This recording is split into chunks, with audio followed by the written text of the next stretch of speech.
আমরা একটা পক্ষকে দেখছি যে নির্বাচন এটা একটা জিকিরে পরিণত হয়েছে।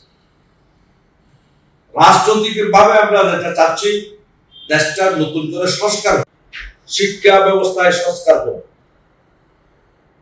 নিরাপত্তা বিধানের সংস্কার হোক, অর্থনীতিতে সংস্কার হোক, হ্যাঁ, মানুষের জীবন মানের মধ্যে সংস্কার হোক, মানুষ কিছু পায়। সকল দলে মিলে আমরা একটা ইস্তেহার স্বাক্ষর করলাম, তার আলোকে 12ই ফেব্রুয়ারি একটা নির্বাচন হলো। এখন নির্বাচনের আগে পিছের ইতিহাস তো আপনারা সাংবাদিক, আপনারা জানেন, রাত 11টা পর্যন্ত একটা অবস্থান ছিল। 11টার পর হুট করে ফলাফল কি হয়ে গেল, স্টপ হয়ে গেল। তারপর আর 2 ঘন্টা পরে দেখা যাচ্ছে ফলাফল ঠিক উল্টো। আর সেখানে কষা মাজার ইঞ্জিনিয়ারিংটা আপনারা নিজেরা চোখেই দেখলেন এবং গোটা জাতি প্রত্যক্ষ করলো। পরিশেষে কদিন পরেই উপদেষ্টাদের কয়েকজন স্বীকৃতি দিল, স্বীকারই করল ইঞ্জিনিয়ারিং করে জামাত ইসলামীকে হারিয়ে দেওয়া হয়েছে। 168 আসন তারা পেয়েছে, তাদেরকে 68 আসন নিয়ে বাকিটা তাদেরকে আসতে দেওয়া হয়নি।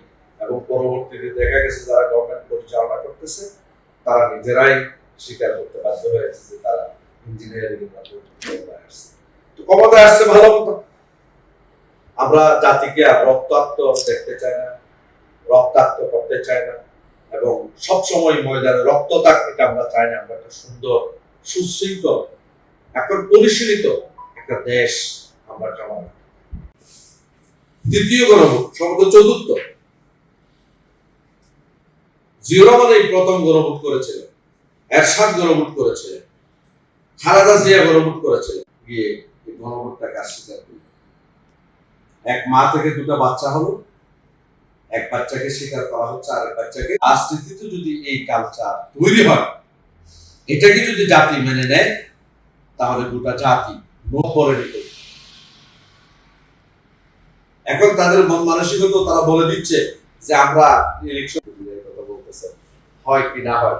একজন তো বলতেছে মানে গণভোট পরিত্যাগ কিছু, তাহলে গোটা জাতি 70% জাতি যে গণভোটের পক্ষে রায় দিল, আপনি পার্লামেন্টে গিয়ে ক্ষমতার মসনদে গিয়ে সেটাকে আপনি ডাস্টবিনে নিক্ষেপ করার কথা বললেন, তাহলে আপনাদের রাজনৈতিক শিষ্টতা, রাজনৈতিক ভদ্রতা এবং জাতির সাথে আপনাদের কমিটমেন্টের যে বিষয়টা আছে সেটাকে